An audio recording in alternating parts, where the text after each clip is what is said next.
legislators have to be concerned about when they write the bill.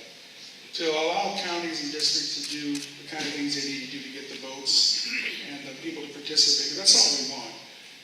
Not just we as candidates, but we as citizens. We all want to participate in our district. We all want to be part of the legislative process in our district. If just by casting a single vote. I think by complicating that and not giving people what they're used to, it might confuse people for the first 2 or 3 years or 2 or 3 sessions, because there's always a learning curve with everything that we do. And something that's important as voting and putting the people in that will help you that not only say the right things, but when they get there, they do the right things. I think we don't want to confuse anybody on those issues. I think we want to be clear on how we vote. And as Shannon said, it is tough to get people out to vote. A lot of times because they've lost confidence in their candidates, and we don't want to cause them any more grief or any more pain. We want to make voting as simple and smooth as possible. There's a clause in Obamacare that a state can choose what works best for it and go that way. In a modern society and with all the technology that we have in our famous pill hill, nobody should go without health care here.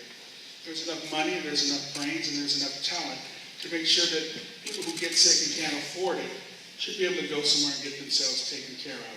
If you see someone, a homeless person on the street, and you see them that they're sick and they're coughing and their nose is running, I hope the thought runs through your mind is, can they afford medicine? What medicine can they afford? Do they have to suffer through colds, flu, gout, sore back? If they fall down and cut themselves, they're not going to get stitches. They're probably getting infected. In the society that we have, I think universal health care is a must. It should be the norm. It's something that we as decent human beings should always fight for, and we as future politicians should push for. That's a quick way to do that, huh? Look, the state does have a responsibility. We don't need to play games with our own minds or with ourselves. Homelessness, to me, is disgusting. It's the moral dilemma of this generation. It's a poisoning of society, believe it or not. And the state should do everything it can and everything it should do for homeless people. They're not all lazy. They're not all bums. A lot of them are disabled. A lot of them have fallen on hard times. When a friend of mine and I used to go and feed the homeless ourselves on Christmas morning, we would pack groceries together and we'd go feed them. Some of the stories they would tell of how they got there are amazing. You know, and as a preacher with a mouthful of words all the time, ready to preach, fire, tell them you need to do this and that. When they start telling you how they got there, it makes you it humbles you really, really quick. Because you can see yourself in that position if that should happen to you. And I think a state this big, with this many things going on, with all these big businesses coming in here, should do everything possible, for real, to end homelessness. They can do that. Well, we want to thank Sharon for her work. She cracked the first egg in this, and we got to make this omelet ourselves. And we'd have to talk to her to pick up where she left off. But the homeless situation, it may not go away overnight, but we're going to need more places for more people to live. By 2030, we're going to need 4.6 million more units. And that's going to take a lot of building, and that's going to be a lot of people coming in here to live. And it's going to be tough for them to find a place to live. We've got homeless all over the place, and it's not always their fault, as Joe did say. A lot of us ignore that because we don't suffer that. A lot of us are not, one paycheck away from being homeless. But sequence of cataclysmic events could send any of us over the edge at any time. With healthcare the way it is, insurance and costs, and insurance companies only paying so much. Homelessness is a serious problem. A place to live in this city is a serious problem. We've got to make it more affordable. We've got to make it more accessible. And we can't discriminate against anybody because of what they look like or what they sound like or who they are. Well, one of the things the state probably could do is go ahead and increase the housing trust fund. To get affordable housing is one thing, and to get a lot of folks in affordable housing is a great thing. But the state owes some kind of responsibility. We're not just out of the nowhere without just support. Seattle can take care of itself to a certain degree, but the state has a certain responsibility to us as well. And when you make housing affordable for everybody, you got to make it safe for everybody as well.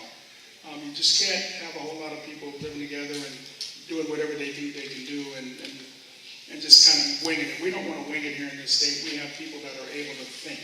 We got people that are able to strategize. And increasing the housing trust fund is just one of those ways to do things.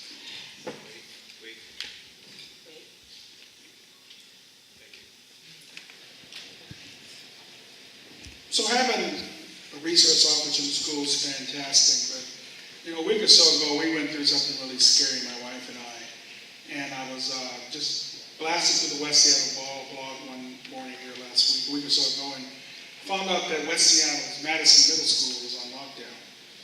And my wife didn't know about it, and I didn't know about it until that moment. And then my son, my youngest son, texted her and said, "Mom, we're on lockdown."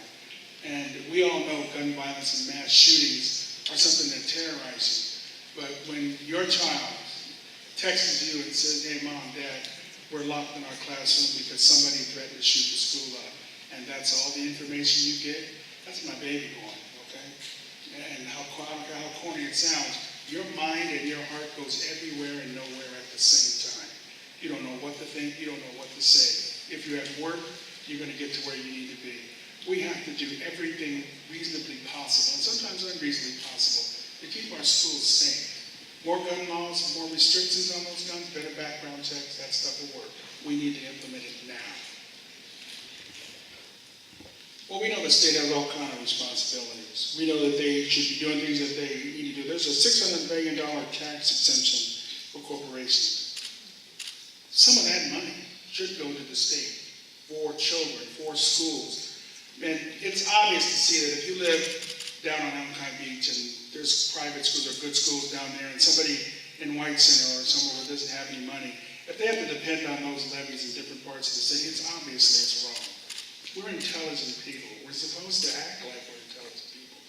If a poor community can't afford to educate those children, what happens to those children when they're 16, 17, 18?